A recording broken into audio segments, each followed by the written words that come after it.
जय हिंद साथियों, डॉक्टर संग्राम पाटिल बात कर रहा हूँ इंग्लैंड से।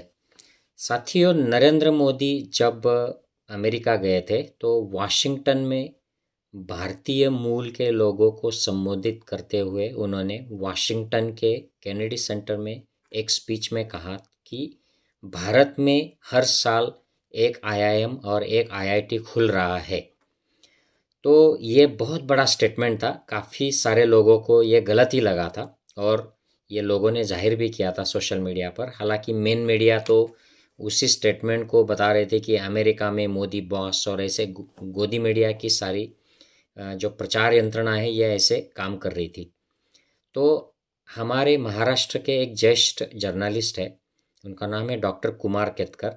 ये गांधीयन है और बड़े स्ट्रेट फॉरवर्ड किस्म के ये आदमी है। ये राज्यसभा में एमपी है, सांसद है कांग्रेस की तरफ से। तो उन्होंने एक इन्फॉर्मेशन अपने राज्यसभा के जो अधिकार है सांसदों के, उसके ज़रिए एक इन्फॉर्मेशन मंगाई। तो उस विभाग के जो मंत्री हैं उन्होंने उनको इन्फॉर्मेशन दी। तो इन्फॉर्मेशन में तो काफ़ी सारे मुद्दे थे, लेकिन जो मेन मुद्दा जो है कि भारत में पिछले 5 साल में कितने आईआईटी और कितने आईआईएम खुले हैं और इनमें कितने स्टूडेंट्स का एडमिशन हो गया, कितने पास आउट हो गए, ये सब डिटेल निकाला था। तो ये कोई इसमें सरप्राइज़ की बात नहीं है। जो भक्त लोग हैं, गोदी मीडिया के लोग हैं, उनको शायद ये हजम होना मुश्किल है, लेकिन जवाब ये ऑफिशियल सरकार का, सेंट्रल गवर्नमेंट के मिनिस्ट्री का जवाब है कि पिछले 5 साल में एक भी आईआईटी और आईआईएम खुला नहीं है देश के अंदर। और जो आईआईटी और आईआईएम खुले हैं पिछले 9 साल में, वो 2014 और 18 के बीच में खुले हैं। तो ये इस दरम्यान 7 आईआईटी बढ़े हैं और 7 आईआईएम बढ़े हैं। तो डॉक्टर कुमार केतकर ये काफ़ी इंटेलेक्चुअल पर्सन है, very well informed, well read person है। इनकी काफ़ी रिस्पेक्ट है महाराष्ट्र में और देश में भी। तो इन्होंने ये इन्फॉर्मेशन दी है। मैंने एक TV channel, Marathi TV channel पर उनको सुना। वो कहते हैं कि जो 7 आईआईटी और 7 आईआईएम मोदी जब प्राइम मिनिस्टर हुए उनके शुरू के 4 साल में हुए हैं, ये मनमोहन सिंह के काल में 2008, 9, 10 के दरमियान इनको मंजूरी दी गई थी और उनका काम शुरू हो गया था।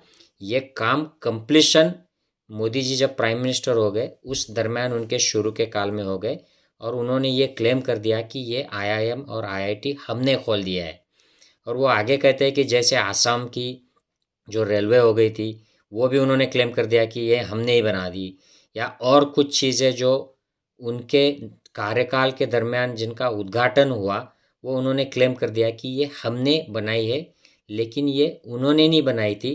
चांद्रयान भी उनका कोई उससे लेना देना नहीं है। ये मनमोहन सिंह के कार्यकाल में इसका उद्घाटन खुद प्राइम मिनिस्टर ने किया था। तो ये क्लेम कर देते हैं, झूठ बोल देते हैं सरासर, और वो भी विदेश की धरती पर भारतीय मूल के लोगों के सामने उन्होंने ये झूठ कहा है कि हर साल एक आईआईटी और आईआईएम बन रहा है, लेकिन ऐसी कोई भी बात भारत में नहीं हुई है पिछले 5 साल में।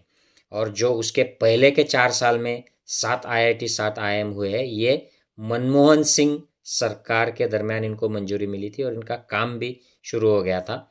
और ऐसी बहुत सारी बातें हैं जो मोदी जी और गोदी मीडिया को साथ में लेकर, सोशल मीडिया को साथ में लेकर क्लेम करते हैं, लेकिन ये बहुत सारी इनमें से ज़्यादातर झूठ निकलती है। तो ये अनफॉर्चुनेट है, बड़ी बदकिस्मत की बात है कि हमारे देश के प्राइम मिनिस्टर ऐसी इस तरीके का जाहिर झूठ बोलते हैं, और वो भी अमेरिका में जाके पढ़े लिखे लोगों के सामने झूठ बोलते हैं। तो ये अच्छी बात नहीं है हमारे देश के लिए, ये गर्व की बात नहीं है, ये बहुत निराशा की बात है, ये दुख की बात है कि प्राइम मिनिस्टर झूठ बोल रहा है। तो मैं आशा करता हूँ कि इसके आगे जो भी कार्यकाल मोदी जी का बचा है, इसमें इस तरीके की झूठी बातें वो न फैलाए, झूठ न बोले, देश के सामने सच्चाई रखे। जो भी हो सच बोलना चाहिए, और ख़ास करके प्राइम मिनिस्टर की कुर्सी में बैठा है आदमी, तो उसने तो सच ही बोलना चाहिए। तो आई होप कि आगे जाकर ऐसी चीज़ें ना हो देश में। जय हिंद साथियों।